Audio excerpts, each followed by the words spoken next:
Olá, vamos dar seguimento aos estudos do livro Vida Feliz. A mensagem que vamos estudar agora é a mensagem 12 do livro. E ela mexe com uma questão bem delicada, nossa, porque mexe com as relações que muitas das vezes nós não queremos mexer.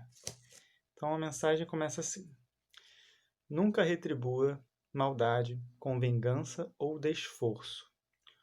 O homem mau se encontra doente e ainda não sabe. Dá-lhe o remédio, que minuará o seu aturdimento, não usando para com ele dos recursos infelizes de que ele se utiliza para contigo. Se alguém te ofende, o problema é dele. Quando és tu quem ofende, a questão muda de configuração e o problema passa a ser teu. O ofensor é sempre o mais infeliz. Conscientiza-te disso e segue tranquilo. Então, essa mensagem ela é muito profunda, porque se nós pararmos para pensar como andam as nossas relações com os nossos desafetos, com aqueles com quem nós temos dificuldade, ou aqueles que nos incomodam, ou aqueles que não queremos por perto, a gente evita, a gente evita e a gente evita. E aquela pessoa está ali ao nosso lado por um motivo muito sério. Às vezes, nos reencontramos depois de 3, 4 ou mais reencarnações, porque nessa reencarnação nós temos condição de nos encontrarmos. E aí nós vamos fugir disso. E então a mensagem vem falar dessas relações difíceis, né? Da maldade que nós somos vítimas, o que nós vamos fazer em relação a isso. É interessante lembrar daquela passagem, né, bíblica em que se diz que o homem ele é mais frágil a mal, né? Então, essas atitudes de que nós somos vítimas mostram uma grande fragilidade daquele que nos ofende, em primeiro lugar. Se nos fazem mal, é porque há algo muito, muito frágil dentro dessa pessoa. Há questões muito sérias que essa pessoa passa para ela estar se exteriorizando dessa forma. E quando a gente pensa dessa forma, a gente consegue ter um pouco de empatia, por mais que às vezes nos sintamos muito mal, sintamos revolta, sintamos raiva que acontece, né? O sentimento que vai vir, né? E aí? E aí nós vamos retribuir? Porque nós estamos numa fase que vemos pessoas com pensamentos muito odientos, né? Se tal pessoa colocou que desejou a morte de outros, e aí essa pessoa apresenta um problema na sua saúde, nós vamos desejar a morte dessa pessoa também. E aí, como a mensagem colocou, nós vamos tentar dar o veneno que essa pessoa apresentou para nós, ou para aqueles também que gostamos, né? E aí nos ofendemos por essa pessoa. Então, esses são alguns pontos que essa mensagem diz, né? E termina assim: conscientiza disso e segue tranquilo. Então, usarmos nossa consciência, né? E nessa paz de consciência sigamos tranquilos. Eu trouxe uma música que, olha, eu conheço um tanto, né, de movimento espírita em relação à música, e eu fico impressionado que essa é a única música que fala desse assunto, nossos relacionamentos difíceis. Eu fico pensando, tá tudo bem? Os nossos relacionamentos estão ótimos? Porque essa é a única música que vai direto ao ponto. Então, eu gosto muito dela, é uma música recente.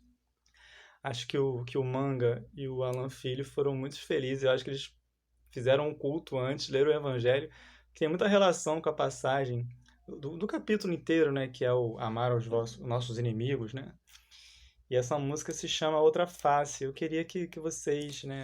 Que eu, né? Que todos nós que estamos aqui nesse momento tentássemos captar a profundidade que essa poesia musical traz para nós.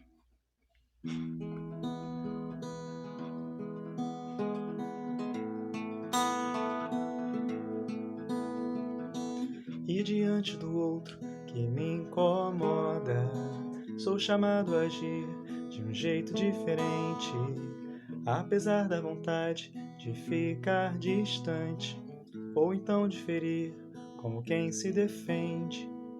É preciso mostrar a outra face e acabar com o disfarce de todo sofrer, pois no amargo das dores, atos que imploram socorro de quem já consegue entender.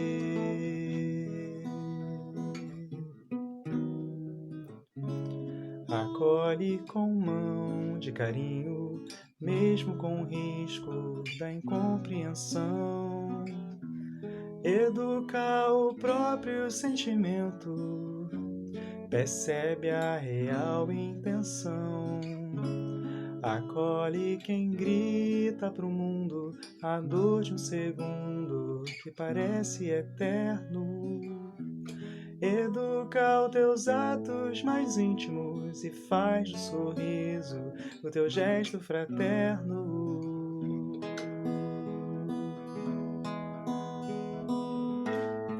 E quando a intenção for algo mais que um simples desejo de trégua, entrega teu coração ao despertar do amor. E nessa direção encontra paz, na chance de ser para o outro tudo que o outro não consegue ser para nós.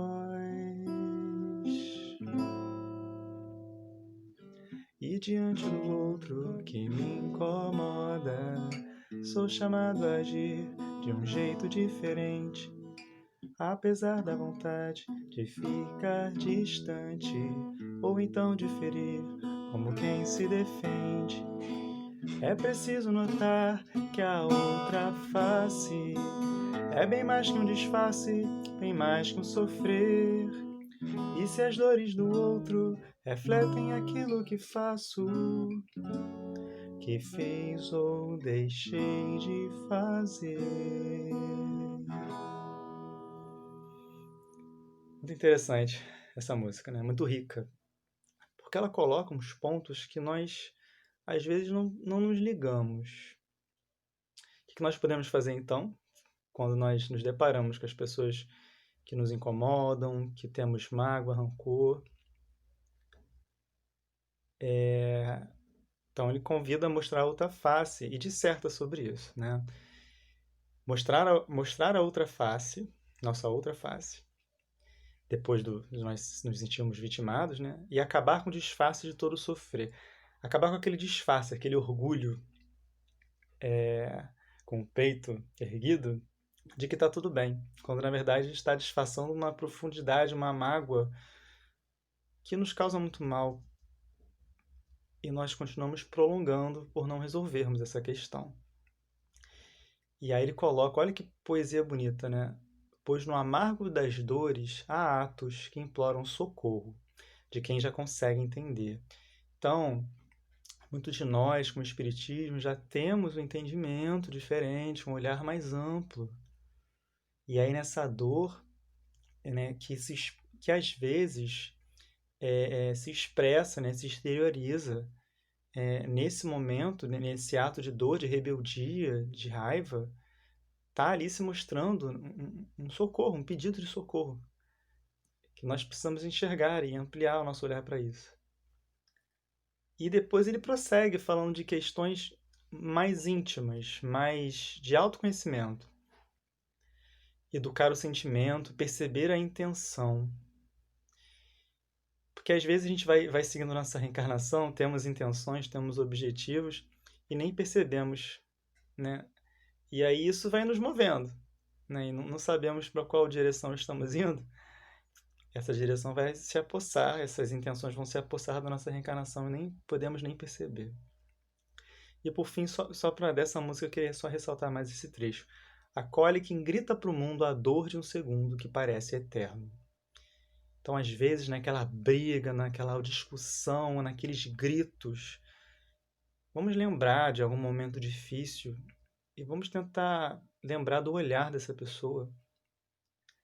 Porque o que a música coloca é quem grita, está gritando para o mundo a dor de um segundo. É aquele grito, mas que parece eterno, de um sofrimento, de uma dor imensurável. Falando agora da pessoa que se apresenta para nós, nos maltratando, né, causando sofrimento para nós. Mas vamos tentar pensar e nos colocar no lugar dessa pessoa. Então, né, novamente o nome dessa música é A Outra Face. Quem quiser acessar depois no site Acervo Espírita, bota no Google A Outra Face, Manga e Alain, Acervo Espírita. Vai aparecer, né, para a gente poder aproveitar melhor a música, né, refletir melhor sobre ela. E aí, né, o Evangelho segundo o Espiritismo vem nos convidar no capítulo do Amar os Vossos Inimigos, né? Nós vamos passar a vida curtindo, gastando praticamente todo o nosso tempo ao lado das pessoas que amamos e vamos fugir daqueles que nos incomodam, que nos perseguem. Então, o Evangelho segundo o Espiritismo coloca que nós estamos fazendo basicamente o mesmo que aqueles malfeitores, que as pessoas aqueles criminosos, impiedosos, porque até entre essas pessoas há o amor, até essas pessoas amam. O que nos diferencia dessas pessoas? Né? Se nós não usarmos energia, tempo, dedicação para lidarmos com as nossas questões íntimas e abrirmos para essas pessoas que nos incomodam, que às vezes nós queremos distante. E o que é amar o inimigo, os nossos inimigos? O Evangelho segundo o Espiritismo é brilhante também, porque ele nos liberta. Às vezes nós nos forçamos a querer amar, a sentir um afeto, a querer se sentir bem, e ele vem nos libertar. O livro vem nos libertar, o Evangelho nos liberta, colocando que não é por aí. Nós temos afetos naturais por pessoas e não nos sentimos à vontade, não sentimos aquele carinho maravilhoso por outros, e não tem problema nenhum nisso, não precisamos nos forçar. Mas o amar, o dar a outra face, não obstar, não criar obstáculos para episódios de reconciliação, não desejar o mal, não sentir inveja quando aquela pessoa se dá bem em algum aspecto da vida. Então são esses os convites, né? A nós estarmos mais abertos à reconciliação, a nos aproximarmos em algum grau, respeitando o grau de afinidade que existe e não deve ser forçado para não machucar. Então, essas são as reflexões. Espero que nos sintamos mais confortável para lidar com as pessoas que temos dificuldade, porque às vezes é a pessoa que está ao nosso lado. Às vezes é um parente muito querido que está ali conosco nessa reencarnação e que certamente, por estar na mesma família, os sentimentos ruins, que às vezes são seculares de várias reencarnações, já estão se aprimorando. Nós não temos noção, mas certamente já estão. Então, uma paz para todos, que possamos seguir bem e com a consciência tranquila de que estamos fazendo dentro de nossas possibilidades. Um abraço.